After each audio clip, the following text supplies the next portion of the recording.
네, 안녕하세요. 멘탈이 전부다의 철영입니다. 네, 한 주의 마지막 거래일이자 블랙 프라이데이로 오전 거래만 있었던 오늘 시장은 전반적으로 한산했습니다. 미국 증시는 보합권을 유지하면서 하루를 마쳤고 결과적으로 11월 들어 4주 연속 상승을 이뤄냈습니다. 암호화폐 시장은 주중에 있었던 바이낸스 악재를 이겨내며 오히려 더 견고한 모습을 보였고 그 결과 비트코인이 장중에 올해 최고가를 경신하는 등 강한 모습을 보였습니다. 일단 현재 시장 상황을 한번 점검해 보자면 고용 지표와 물가 지표가 모두 시장에 우호적으로 나오면서 연말 금리 인상 가능성은 거의 사라졌습니다. 이제 시장은 금리 인상이 현실적으로 끝이 났다고 보고 있는 것입니다. 또한 여전히 갈 길이 멀다고 주장하는 연준 의원들과는 다르게 시장은 내년 5월부터 금리가 인하될 것으로 예상하고 있습니다.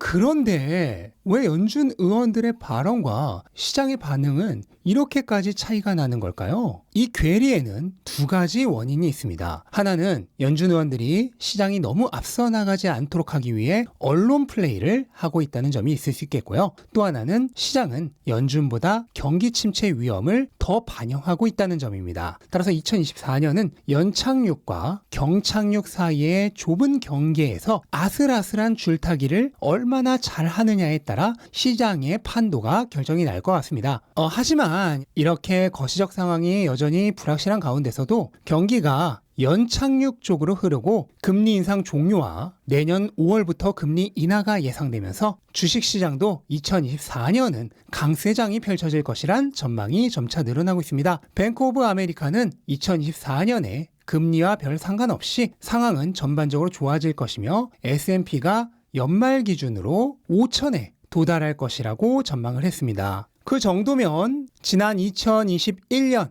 역대 최고점이었던 4,818을 넘어서 지금보다도 10% 정도는 더 오른다는 건데요. 증시도 2024년을 확실하게 상승장의 시작으로 보고 있는 것 같습니다. 약해진 경기로 금리는 내려야 하지만 그렇다고 경기 침체까지는 오지 않는다고 보는 거죠. 시장이 예상하는 내년 말 금리는 4.25에서 4.5% 범위로 현재보다 딱 1% 정도 낮아질 것으로 기대하고 있습니다. 유동성이 이렇게 좋아지면서 연착륙으로 끝난다면 개인적으로는 5천이 아니라 그 이상으로도 오를 수 있지 않을까 기대를 해봅니다. 일단은 당장 다음 주 목요일 발표될 PCE 물가가 기대대로 나와줘야 현재의 전망이 유지될 것 같습니다. 현재 경제학자들은 PCE 경우 지난달에 3.4%에서 3.1% 정도로 낮아질 수 있고 근원 PCE는 3.7%에서 3.5에서 6% 정도 범위로 낮아질 수 있다고 기대하고 있습니다. 이렇게 점진적으로 물가 하락이 계속된다면 속도는 모르겠지만 방향은 그대로의 기조를 계속 유지할 수 있을 것 같습니다. 걱정할 것이 아무것도 없죠. 네, 그리고 비트코인은 오늘 장중에 올해 최고 가격인 38,000달러를 결국 돌파했습니다. 한때 38,500달러 근처까지 올랐는데요. 아쉽게도 저항선을 완전히 돌파하지는 못하고 이번 턴에는 다시 돌아왔습니다. 하지만 차트로 보이다시피 비트코인의 가격은 현재 기술적으로 완전하게 상승 모드에 들어가 있습니다. 이러한 상승 삼각형 모양은 특히 장대 양봉과 함께 등장해 깃발형을 형성했을 때 추세가 계속 이어질 확률이 매우 높은 모양이죠. 지금도 삼각형 윗변에 저항선을 녹이기 위한 작업이 지속되고 있습니다. 가격이 이 지점에 도달할 때마다 대기하고 있던 매도 물량이 쏟아져 나옵니다. 그걸 매수 세력이 소화하느라 가격이 내립니다. 그런데 매수세가 강하니 다시 가격이 오르죠. 그리고 매도 물량을 다시 잡아먹습니다. 그 과정에서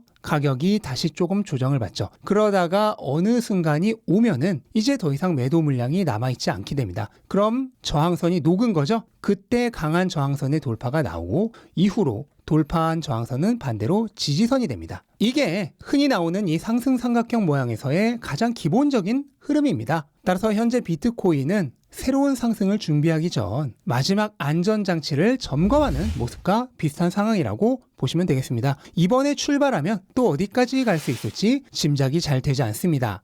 그런데 지금 이렇게 설명한 부분은 여러분들의 이해를 돕고 재미를 주기 위해서 단기적 모형을 설명드린 것이고요. 이런 기술적 분석과는 아무 상관없이 비트코인은 계속 사 모아가야 하는 돈생경사 자산입니다. 바로 어제 아르헨티나에서 비트코인 가격이 신고가를 경신했습니다. 올해 신고가 아닙니다. 역대 신고가입니다.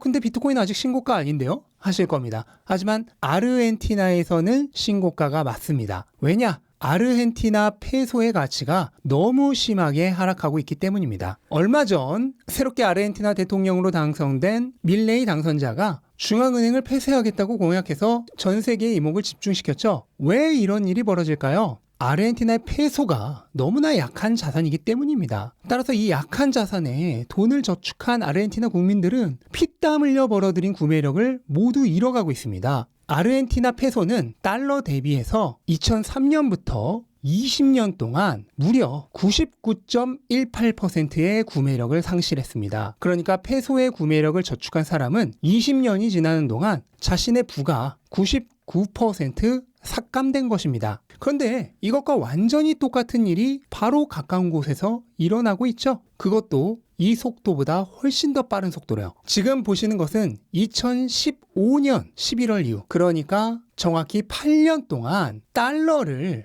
비트코인으로 매긴 가격의 변화입니다. 어떻습니까? 네, 달러는 비트코인에 대해 겨우 8년 동안에 99.12%의 구매력을 잃었습니다. 페소가 달러에 대해 20년 동안 99.18%를 잃었죠? 달러는 비트코인에 대해 20년도 아닌 겨우 8년 만에 거의 비슷한 99.12%를 잃었습니다. 그러니까 페소가 달러와 비교해서 일어났던 일이 달러가 비트코인과 비교하면은 2.5배 더 빠른 속도로 벌어진 것입니다. 그리고 당연하게도 달러보다도 훨씬 더 약한 아르헨티나 페소로는 이미 비트코인이 지난 불장에서의 신고점을 2배 이상 경신해서 최고점을 찍은 것입니다. 자, 이제 정신이 좀 드시나요? 이게 강한 자산과 약한 자산의 차이입니다. 강한 자산이란 바로 이렇게 구매력을 보존해주는 자산을 얘기하죠. 반면 약한 자산들은 그 강한 자산과 비교해 구매력을 잃어갑니다. 그런데 이 약한 자산들이 지금부터 가치를 올려서 다시 원점을 향해 돌아가는 일이 일어날까요? 그런 일은 일어나지 않죠.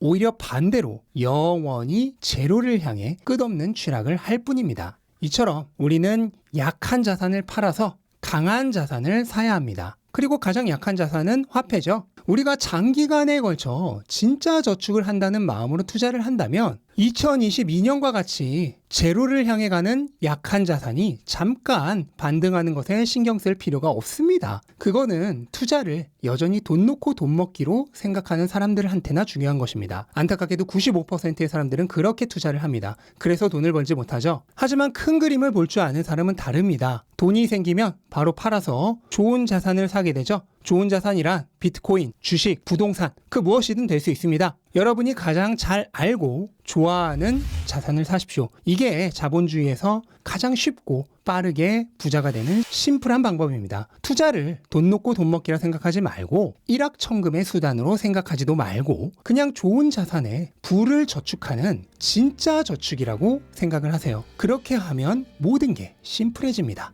네, 이번 주는 이렇게 정리해봤고요. 이제 날씨가 정말로 겨울입니다. 추워진 날씨에 감기 걸리지 않도록 항상 옷차림 조심하시고요. 혹시 눈이라도 내린다면 미끄러지는 일 없도록 발밑 조심하시면서 행복하고 따스한 연말 맞으시길 바라겠습니다. 저는 다음 주에 다시 찾아뵙도록 하겠습니다. 영상 도움되셨다면 구독과 좋아요 부탁드리고 즐거운 하루 되시기 바랍니다. 감사합니다.